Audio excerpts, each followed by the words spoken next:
샘 무크입니다. 경매에 관한 좋은 강의 내용을 많이 생각해서 가사 몇 줄로 압축했습니다. 경매 공부하시는 분들에게 많은 도움이 될 것이라 확신합니다. 구독과 좋아요 꼭 부탁드립니다. 먼저 노래를 들어보시겠습니다.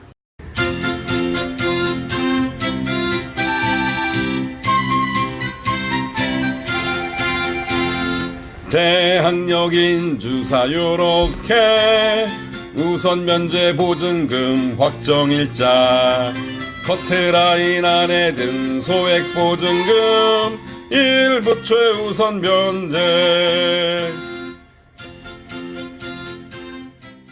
가사를 보면 대학력 있는 임차인은 대학력 인주사 이렇게 얘기를 했습니다. 대학력이 인정되려면 주택인도가 있어야 되고 주민등록 또는 사업자 등록이 있어야 합니다. 그리고 보증금에 우선 변제권이 있으려면 계약서에 확정 일자를 받아야 합니다. 그리고 우선 변제권이 있게 되면 보증금에 우선 변제권이 인정이 되죠. 후순위 물권자가 있더라도 그에 우선할 수 있지요. 그 다음에 커트라인 안에 든 소액 보증금 중 일부 최우선 변제 이렇게 있는데 이건 금방 설명드린 바와 같습니다. 대강을 말씀드렸고 하나하나 따져보겠습니다. 먼저 대학력 있는 임차인입니다. 대학력이란 말은 낙찰자에게 임차인이 점유를 주장하고 보증금을 변제받을 수 있는 권리입니다. 느낌상으로는 유치권하고 좀 비슷하지요. 낙찰자에게 점유를 주장하고 보증금을 변제받을 수 있는 권리. 주택임대차 보호법에서는 주택의 인도 플러스 전입신고 이꼬르 대학력으로 표현하고 있습니다. 그리고 대법원 판례에 의해서 주택의 인도와 전입신고가 있은 다음 날 0시부터 대학력은 효력을 발휘하게 됩니다. 특히 주택 상가 건물이 경매 절차가 개시된 경우에 임차인의 대학 요건은 배당 요구 종기일까지 계속 유지되어야 합니다. 따라서 임차인은 배당 요구 종기일 이후에는 안심하고 이사해도 된다고 해석이 됩니다. 오른쪽의 그림을 보면은 말소기준 권리, 즉 은행의 근저당권이죠. 이전에 주택 인도와 전입신고를 한 임차인은 대학력 있는 임차인이고 말소기준 권리 이후에 주택 인도와 전입신고를 한 임차인은 대학력이 없는 임차인이 되겠지요. 그리고 말소기준 권리에 대해서는 말소기준 권리편을 참조하시기 바랍니다. 그리고 이 말소기준 권리는 매각 물권 명세서상에 최선순위 설정 일자라고 표시가 되어 있습니다. 따라서 우리는 말소기준 권리가 무엇인지 고민할 필요가 없습니다. 매각 물권 명세서상에 최선순위 설정 일자를 확인하시면 됩니다. 그런데 대법원 판례에 의해서 대학력은 주택의 인도와 전입신고를 한 다음 날 0시부터 대학력이 효력을 발생하게 됩니다. 5월 1일 주택 인도와 주민등록을 마친 임차인이 있습니다. 그렇게 되면은 그 2일 0시부터이기 때문에 5월 2일 0시에 대학력을 발휘하게 됩니다. 그런데 같은 날 5월 1일 날 근저당권이 설정이 됐다. 그러니까 5월 1일 임차인이 들어오고 같은 날 은행에서 근저당권이 설정됐다. 그러면은 누가 우선할까요? 근저당권은 등기를 접수시키면 그때부터 효력을 발생을 합니다. 결국 근저당권이 앞서므로 보증금이 많은 금액이라고 하면 계약 당일에 등기부를 꼭 떼봐야 합니다. 특히 걱정이 되는 주택의 경우에는 오후에 계약서를 작성을 해서 등기소가 거의 끝날 때쯤 돼서 접수된 것이 없나 확인한 후에 임대차 계약서를 작성하는 것도 좋은 방법입니다. 또한 걱정이 되는 주택인 경우에는 임대인의 각서를 받는 경우도 있겠지요. 이쯤에서 노래를 다시 한번 들어보시겠습니다.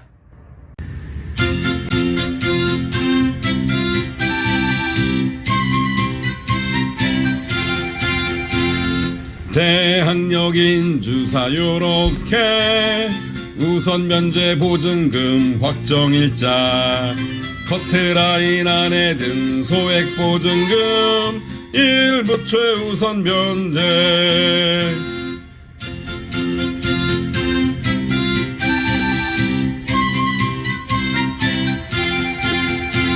다음은 우선 변제권이 있는 임차인입니다.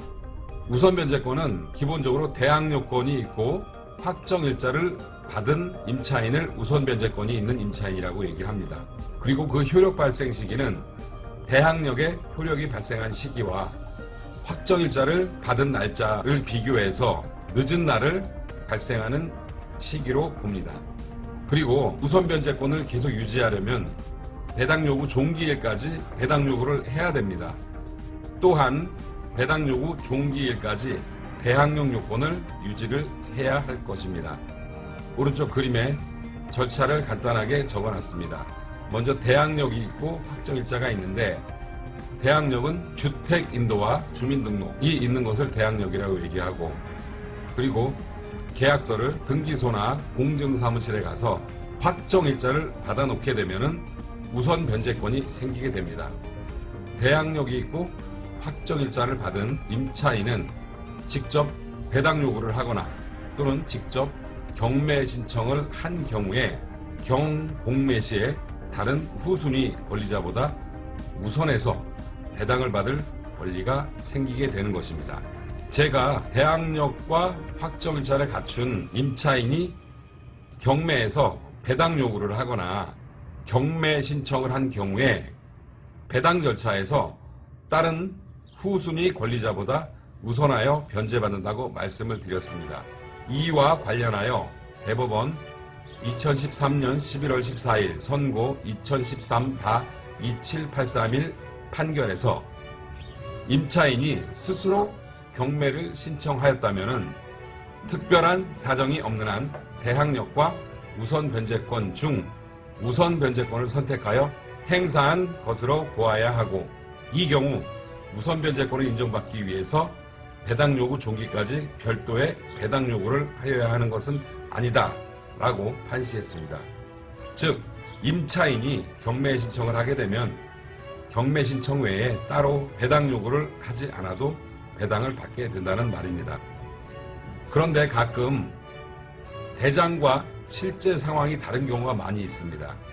임대인이 기존의 건축 허가를 받은 것과는 달리 쪼개는 경우가 많이 있어요.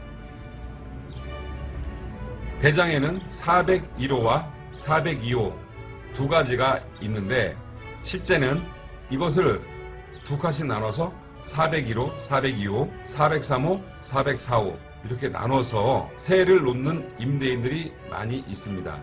그렇기 때문에 계약서 상에는 임대할 부분이 401호 일부 20제곱미터라고 적혀 있는데 대장에는 401호가 면적이 넓겠지요. 대장하고 일치하지 않더라도 최우선 변제가 가능합니다. 임차인을 보호하기 위한 조치이죠. 또한 주택임대차 보호법상 임차인은 배지만의 경매에서도 우선 변제권과 최우선 변제권을 전면적으로 행사할 수 있습니다. 원래 임차인은 건물만 임차하는 것이죠. 대지는 임차하는 것이 아닙니다. 대지를 임차하려면 토지 임대차 계약서를 따로 맺어야 되죠.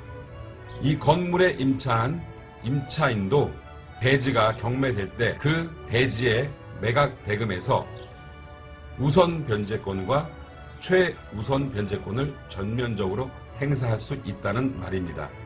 다음은 세 번째 형제입니다. 최우선 변제권입니다. 먼저 요건은 보증금이 소액일 것, 보증금에 커트라인이 있다고 말씀을 드렸죠.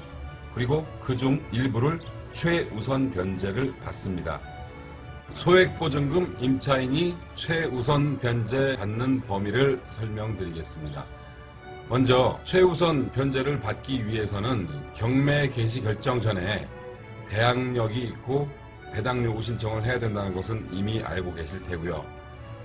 선순위 담보물권 설정일이 2014년 1월 1일부터 그리고 2016년 3월 31일부터 2018년 9월 18일 이후 이렇게 3개만 기재했습니다. 이전 것은 여러가지 자료들이 많이 있으니까 참조하시면 되겠고요. 지역은 서울특별시, 인천 포함 수도권, 과밀 억제권역, 그 다음에 광역시, 기타 지역 이렇게 나오는데 2014년 경우에는 소액보증금 범위가 서울 같은 경우는 9,500만원 이하입니다. 그리고 인천 포함해서 과밀 억제권역은 8천만원 이하. 그 2016년도에는 서울특별시 같은 경우는 1억. 그리고 2018년 9월 18일 이후는 서울특별시 같은 경우 1억 1천만원 이하고 수도권 중 과밀 억제권역 같은 경우는 1억 원 이하입니다. 소액 보증금의 범위라는 것은 커트라인입니다. 보증금이 이 범위 내에 있어야지 그 오른쪽에 있는 최우선 변제 금액을 받을 수 있다는 소리입니다. 즉 2018년 9월 18일 이후의 경우에는 서울특별시 같은 경우는 1억 1천만 원 이하여야지 소액보증금 최우선 면제 대상이 되고 그리고 그 대상이 되어도 3,700만 원까지 돈을 받을 수 있다는 말입니다. 즉 소액보증금 범위는 커트라인에 해당하고 그 받을 수 있는 맥스가 최우선 변제 금액이라고 적힌 부분입니다. 그리고 실제로 받는 돈은 주택가액의 2분의 1에 해당하는 금액까지입니다. 즉 경매에 있어서는 매각 금액의 2분의 1에 해당하는 금액까지입니다. 따라서 임차인이 여러 사람이 있다면 그 여러 사람이 합한 금액이 주택가액의 2분의 1을 넘어서는 안 됩니다. 그 2분의 1이 넘어서지 않는 금액 내에서 여러 사람의 임차인들이 서로 안분해서 돈을 나누어 갖게 됩니다. 지금까지 소액보증금 임차인이 최우선 변제받는 범위와 실제로 받는 금액에 대해서 알아보았습니다. 최우선 변제권이 있는 임차인의 요건 중 두 번째, 경매 개시 결정 등기 전에 대항력 요건을 갖추어야 함. 채권자가 돈을 못 받아서 경매 신청을 하게 되면은 법원에서는 경매 개시 결정을 하게 됩니다. 경매 개시 결정을 한 이후에는 그 경매 개시 결정을 등기소에 촉탁을 해서 등기부에 경매 개시 결정 등기가 기재되게끔 하는데 그 등기 전에 배항 요건을 갖추어야 한다는 말입니다. 그리고 세 번째는 배당 요구 종기일까지 배당 요구를 해야 합니다. 네 번째 요건은 배당 요구 종기일까지 배항력 요건을 그대로 유지해야 한다는 것입니다.